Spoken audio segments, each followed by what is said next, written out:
국어의 자음 책의 두 번째 시간입니다. 지난 시간에 우리는 자음이 소리나는 위치에 따라 5가지의 소리로 분류된다는 것을 확인하였습니다. 오늘은 자음을 소리내는 방법에 따라 어떻게 자음을 분류할 수 있을지 확인해 보도록 하겠습니다. 그 전에 우리 지난 시간에 학습했던 소리나는 위치에 따라 자음을 5가지로 분류한 것 다시 한번 복습해 보고 넘어가도록 하겠습니다. 먼저 첫 번째, 두 입술이 맞닿아서 소리가 나는 자음입니다. 이것은 입술 소리였습니다. 입술 소리에는 브, 뿌, 프, 무 이렇게 4가지 자음이 있었습니다. 그리고 두 번째, 혀 끝이 잇몸에 닿아서 소리가 나는 자음입니다. 이것은 잇몸 소리였습니다. 잇몸 소리에는 드, 뜨, 트, 스, 스, 느, 르 이렇게 7가지 자음이 있었습니다. 세 번째, 혀가 센 입천장에 닿아서 소리가 나는 자음입니다. 바로 센 입천장 소리입니다. 센 입천장 소리에는 즈, 쯔, 츠 이렇게 3가지 자음이 있습니다.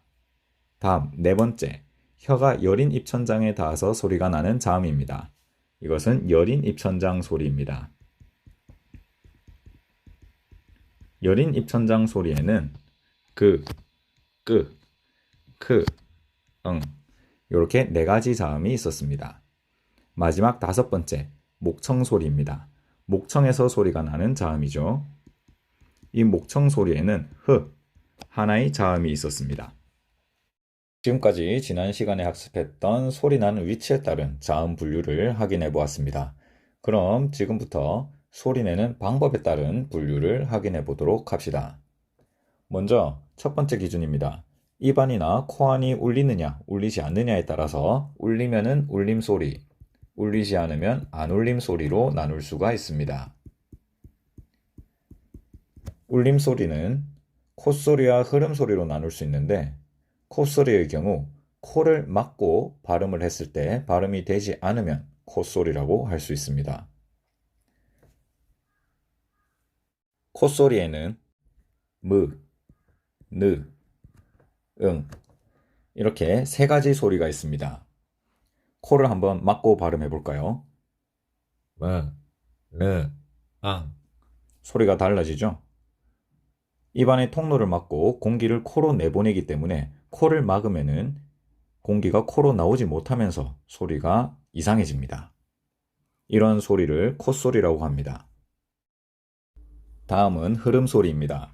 혀 끝을 잇몸에 가볍게 대었다가 떼거나 잇몸에 댄 채 공기를 그 양옆으로 흘려보내면서 내는 소리입니다. 랄이라고 발음해 볼까요? 랄 이렇게 계속 쭉 발음을 하고 있으면 혀 끝이 잇몸에 닿여 있을 겁니다. 그럼 바람, 이 공기는 혀 끝 때문에 앞으로 나가지 못하고 옆으로 공간이 있는 곳으로 바람이 나가게 되겠죠. 이렇게 하면서 나는 소리이기 때문에 흘려나간다 해서 흐름 소리가 되겠습니다. 이 흐름 소리에는 르 하나가 있습니다. 지금까지 울림 소리를 살펴보았습니다. 그럼 안 울림 소리는 무엇일까요? 발음할 때 입안이나 코안이 울리지 않는 소리를 안 울림 소리라고 합니다. 울림 소리인 무, 느, 응, 르 이 4가지 자음을 제외한 모든 자음이 이 안 울림 소리에 해당하겠습니다. 안 울림 소리에는 뿌, 뿌, 프, 드, 뜨, 트, 스, 스, 즈, 쯔, 츠, 그, 끄, 크, 흐 이렇게 울림 소리를 제외한 모든 자음이 안 울림 소리가 되겠습니다. 지금까지 자음을 소리내는 방법 첫 번째 기준, 입안이나 코안의 울림 여부에 따라 울림 소리와 안 울림 소리로 나누어 보았습니다. 이제 자음을 소리내는 방법 두 번째 기준, 공기의 흐름에 따라 나누어 보겠습니다. 공기의 흐름에 따라 파여름, 파찰음, 마찰음 이렇게 세 가지 소리로 나눌 수가 있습니다. 우리 인대 같은 게 끊어졌을 때 인대가 파열되었다라는 표현을 쓰죠. 끊겼다는 얘기입니다. 이렇게 오른쪽에 그림을 볼까요? 자, 이 그림을 보게 되면 공기가 이렇게 흘러가다가 한번 끊기게 됩니다. 끊겼다가 터지면서 나는 소리, 이러한 소리를 파열음이라고 합니다. 이러한 파열음에는 브, 뿌, 프, 드, 뜨, 트, 그, 끄, 크 이렇게 9가지 소리가 있습니다. 브, 뿌, 프 같은 경우에는 공기가 흘러가다가 입술에 막혔다가 터지면서 나는 소리가 되겠고, 드, 뜨, 트의 경우에는 혀 끝이 잇몸에 닿았을 때 공기의 흐름이 끊겼다가 나는 소리가 되겠습니다. 그, 끄, 크 역시 혀의 뒷부분이 여린 입천장에 닿으면서 공기의 흐름이 끊겼다가 터지면서 나오는 소리입니다. 이렇게 9가지 자음이 파열음에 해당합니다. 자, 이 세 번째 그림을 먼저 보도록 하겠습니다. 자, 공기가 이렇게 흘러가다가 통로가 좁아집니다. 이 좁아진 틈 사이로 공기가 마찰을 하면서 나는 소리가 되겠습니다. 이러한 소리를 마찰음이라고 합니다. 이 마찰음에는 스, 흐 이렇게 세 가지 자음이 있습니다. 스와 스의 경우에는 혀 끝이 잇몸에 살짝 달락말락하는 그 틈 사이로 공기가 빠져나가면서 나는 소리가 되겠습니다. 흐 같은 경우에는 목청 사이에서 이렇게 공기가 빠져나오면서 마찰을 일으키는 소리가 되겠습니다.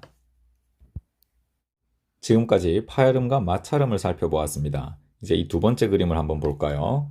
이 두 번째 그림을 보게 되면 공기가 이렇게 흘러가다가 끊기는 부분도 있고 마찰을 일으키는 부분도 있습니다. 그래서 끊기는 파열, 마찰 합쳐서 파찰음이라고 합니다. 두 가지가 동시에 나타난다는 뜻이 되겠죠. 이 파찰음에는 쯔, 츠 이 세 가지 자음이 있습니다. 혓바닥이 센 입천장에 닿으면서 공기의 흐름이 끊기고, 그리고 그 이후에 이 혓바닥을 살짝 떨어뜨리면서 그 틈 사이로 마찰이 발생하는 그런 소리가 되겠습니다. 지금까지 우리는 자음을 소리내는 방법 두 번째 기준, 안울림 소리 중에서 공기의 흐름에 따라 파열음, 파찰음, 마찰음 이렇게 세 가지 소리로 분류할 수 있다는 것을 학습했습니다. 자음을 소리내는 방법 세 번째입니다. 안울림 소리만 해당합니다. 히읗은 제외하도록 하겠습니다. 근육의 긴장이나 소리의 세기에 따라 예사소리, 된소리, 거센소리로 나눌 수 있습니다. 첫 번째, 예사소리입니다. 발음기관의 근육을 긴장시키지 않고 약하게 내는 소리입니다. 이러한 예사소리에는 브, 드, 그, 즈, 스 이렇게 5가지 소리가 있습니다. 다음, 두 번째, 된소리입니다. 우리가 힘이 들 때 이런 표현을 쓰죠. 아이고 되다, 아이고 되라. 이렇게 힘이 들어가는 소리를 바로 된소리라고 합니다. 발음기관의 근육을 긴장시키거나 목소리가 나오는 통로를 좁혀서 내는 소리입니다. 성대에 손을 한번 가져다 대볼까요? 브, 드, 그, 즈, 스를 발음할 때와 뿌, 뜨, 끄, 쯔, 스를 발음할 때 이 성대 어떤 게 더 힘이 더 많이 들어가나요?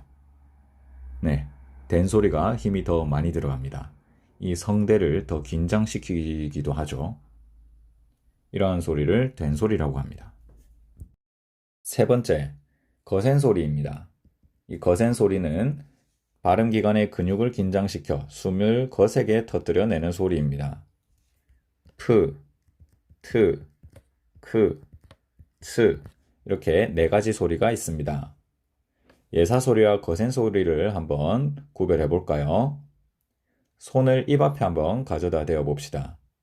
브, 드, 그, 즈, 스 예사소리를 발음할 때와 프, 트, 크, 츠 거센 소리를 발음할 때 어떤 소리가 숨이 더 거세게 나오나요? 네, 거센 소리입니다. 이번 시간에 우리는 자음을 소리내는 방법 3가지 기준에 따라서 자음을 분류해 보았습니다. 먼저 첫 번째 방법, 입안이나 코 안의 울림 여부에 따라 울림 소리와 안 울림 소리로 나누어 보았고, 두 번째 방법, 안 울림 소리 중 공기의 흐름에 따라 파열음, 파찰음, 마찰음 이렇게 3가지 소리로 분류해 보았습니다. 그리고 세 번째 방법, 역시 안 울림 소리 중 근육의 긴장이나 소리의 세기에 따라 예사소리, 된소리, 거센 소리 이렇게 3가지 소리로 분류해 보았습니다. 다음 시간에는 자음이 소리나는 위치에 따른 분류, 그리고 자음을 소리내는 방법에 따른 분류를 한번 정리해서 자음 체계표로 만들어 보도록 하겠습니다. 그럼 다음 시간에 만나요. 안녕.